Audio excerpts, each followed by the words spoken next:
ఎలా ఉన్నావమ్మా? బాగున్నానన్నయ్య, లోపలికి రా. చివరిగా ఎప్పుడు కాల్ చేశాడు? నేనే ఆయనకి ఫోన్ చేశానన్నయ్య. 4 గంటలకు వెళ్ళినైనా 7 గంటల వరకు రాలేదని నేనే ఫోన్ చేశాను. స్విచ్ ఆఫ్ అని వచ్చింది. గుణశేఖర్ వెంకట్కి ఎలా తెలుసు? అంత పెద్ద పరిచయమేం కాదు. ఏంటంటే ఏంటి?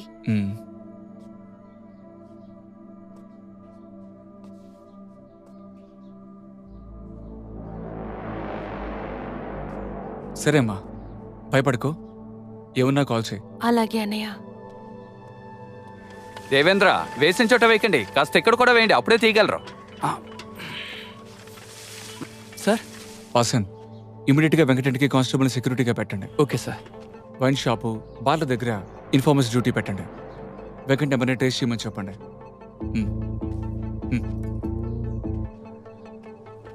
అర్చన ఫోన్ కూడా ట్యాప్ చేయండి. Okay sir.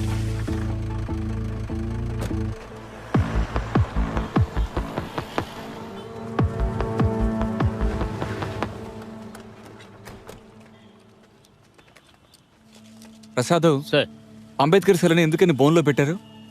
సార్ ఇది వేరే జాతి వాళ్ళు చాలా మంది ఉండే చోటు. ఏదైనా గొడవలు జరిగినప్పుడు శిల పగలగొడేస్తారు. అందుకే దాన్ని బోన్లు పెట్టేశారు. పెరియర్ సెలని కూడా బోన్లో పెట్టారు. ఆయన జాతి లేదని చెప్పాడు కదా, అందుకని ఆయన కూడా పెట్టేశారు.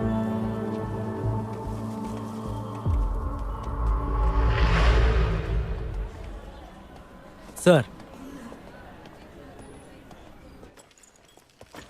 జయ తేజ పోస్ట్ మార్టం రిపోర్ట్ని రెడీ చేసింది మీరే కదా? అవునండి. రిపోర్ట్ సీనియర్ డాక్టర్ రాగానే తీసుకోండి. నేను లీవ్ తీసుకున్నాను. రేపా? అవును, గ్యాంగ్ రేప్. 2-3 రోజులు టార్చర్ చేశారు. అది తెలిసి మాత్రం ఏమవుతుంది? అవుతుంది. మీరు లీవ్ పెట్టకుండా ధైర్యంగా నిలబడి సపోర్ట్ చేయండి. ప్రొవిజనల్ సర్టిఫికేట్ సిద్ధం కాగానే నాకు ఇవ్వండి. ఆ అమ్మాయిల DNA శాంపిల్స్ని భద్రంగా ఉంచండి. మరికొంతమందిని టెస్ట్ చేయాలి. డాక్టర్ అనిత, భయపడకండి. మీకు అండగా నేనున్నాను. వాళ్ళు స్నానం చేస్తే మురికవ నీరు మేము తాగితే మురికవుతుందా సార్? మల్లిన పట్టానికి అంటుకి తేడా లేదా? మా ఇంటి బావి నుంచి ఒక గ్లాసు నీళ్లు తాగినందుకే నీకింత పొగరా? శంకర్ సార్, ఏంటి సమస్య? ఏం లేదు సార్, ఒక బావి సమస్య. నేను చూసుకుంటా సార్. ఓకే.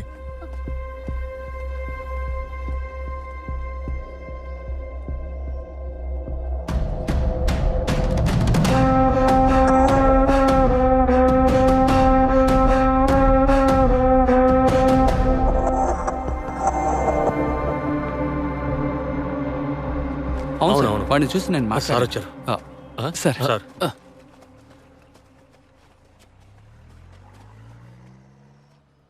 అవును, ఏంటా బావి ఇష్యూ? సార్, పై జాతి వీధిలో ఉండే బావిలో తక్కువ జాతి కుర్రాళ్ళు నీళ్లు తీశారండి. ఏ ఆ బావి నీళ్ళు వాళ్ళు తాకూడదా? తాకూడదండి, మైలు. మైలా అంటే? మైల్ అంటే సార్, అది మైల్ అంటే మైలే కదా సార్? అదేనండి. మైలా అంటే ఏంటి? అయ్యా, ఆ కుర్రాళ్ళు నీళ్లు తాగారు కదా, అదే సార్ మైలా. అరే ఉండండి సార్. సార్, దేవుడికి పాపం చేసినట్టే. అవును సార్. ఆ బావి నీళ్లు మీరు తాగొచ్చా? నేను తాగొచ్చు సార్. నేను బీసీ కమ్యూనిటీ. మీరు? నేను తాకూడదు సార్. అయితే మీరు ఆ కుర్రాళ్ళు ఒకటన్నమాట. లేదు సార్, మా వాళ్ళల్లోనే మేం పైన, వాళ్ళు మాకన్నా కింద సార్. ఇలా వాళ్ళ మధ్య చాలా భేదాలున్నాయి సార్. మీరు? MBC sir. ఎంబీసీనా? నువ్వెప్పుడు ఎంబీసీ అయ్యావు? ఆల్రెడీ మీ వాళ్ళు రిజర్వేషన్ కావాలని ఎంబీసీ రావడానికి ఒప్పుకోలేదుగా. అందుకు సగం మంది ఒప్పుకున్నారు కదా. కావాలంటే సర్టిఫికేట్ చూపిస్తాను. మీరు ఎంబీసీయా? అవునయ్యా. నేను ఎస్సీ సార్. మరి శంకర్? శంకర్ గారు కూడా ఎస్సీయే సార్. అయితే మీరు శంకరు సేమ్? కాదు సార్, మేము ఆయనకంటే తక్కువ సార్. ఆయన మాకంటే ఎక్కువ సార్. ఆయనే మనందరికీ టాపు. వాసన్, మీరొకరు, అయ్యగారు ఇన్స్పెక్టర్ పైన, వారు పంతులు గారు. ఓరి పిచ్చోడా, తల్లి జాతి పిల్లాడికి వస్తుందా? నువ్వొకటివి. అలా చూస్తే మన అయ్యగారు మన మతమే కాదు, ఆయన క్రిస్టియను. ఏమండే, ఇండియాలో క్రిస్టియన్ ఎవరండి? మన వాళ్ళు ఎవరో క్రిస్టియన్గా మారుతారు అంతే. ఏదో ఒకటి మాట్లాడుతూ ఉంటారు. నేననలేదు సార్, స్టేషన్లో మాట్లాడుతూ ఉంటారు. What the fuck is happening here man? Yes sir. Okay sir. Sir sorry sir, పిలుచుకొస్తాను.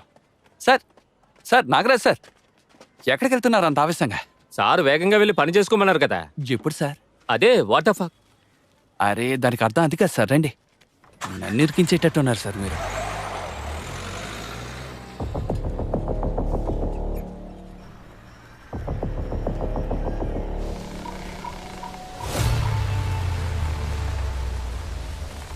మొత్తం ముగ్గురైతే ఇద్దరిని మాత్రం ఎందుకు చంపాలి?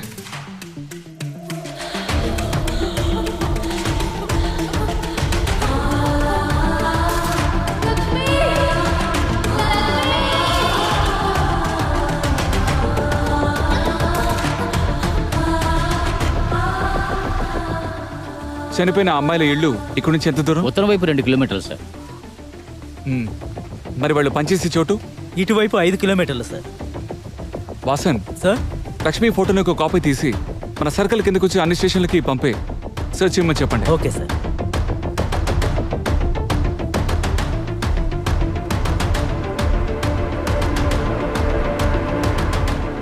లక్ష్మికి అసలు ఏం జరిగిందో 2 రోజుల్లో ఎలాగైనా కనిపెట్టాలి.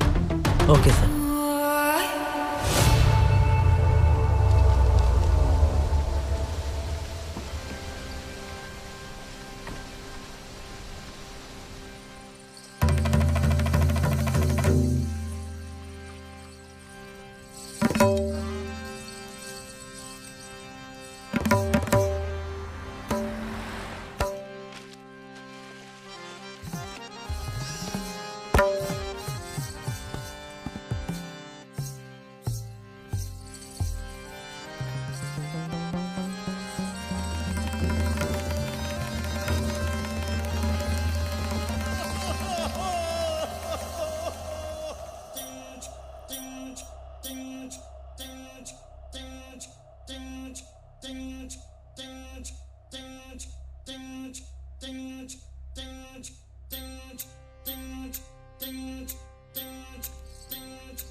ఇది లక్ష్మీ కాదు సార్.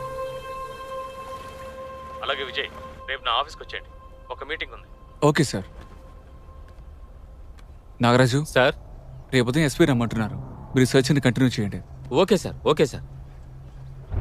పోలీసుల్ని ప్రభుత్వాన్ని వ్యతిరేకించి మనం ఏం చేయగలం? పోలీస్ని గవర్నమెంట్ని ఎదిరించి నేనేం చేయమనలేదు, నీ వ్యతిరేకతను చూపించమంటున్నాను. అలాగే సామి, ఇక నువ్వు చెప్పేంత వరకు మేం పనిముట్టు చేత్తో ముట్టుకోం. కుమారు, నేను మా ఆవిడ డ్రైనేజ్ గొయ్యిలో కాలు పెట్టాం. సరే కుమార్, ఇక నుండి నువ్వు చెప్పేంత వరకు ఊళ్ళో చెత్త పనులకు వెళ్ళాం. మా స్కూల్లో మా సార్కి టిఫిన్ బాక్స్ మాత్రం నేనే కడుగుతాను. మా నాన్న చెప్పే వరకు నేను ఇంకేం చేయను. వాళ్ళ చెత్తని వాళ్లే శుభ్రం చేసుకోవాలి.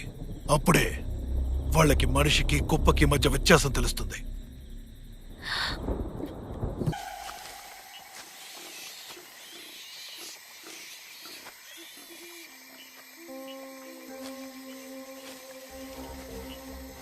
నాగరాజు సార్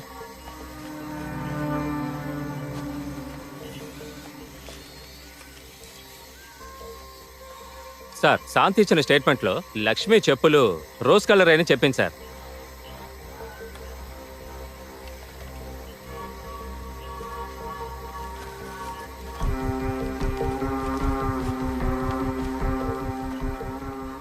సార్ ఇది కొలనుగానే ఉండేది సార్. పందులు మేయడంతో ఇలాగైంది సార్.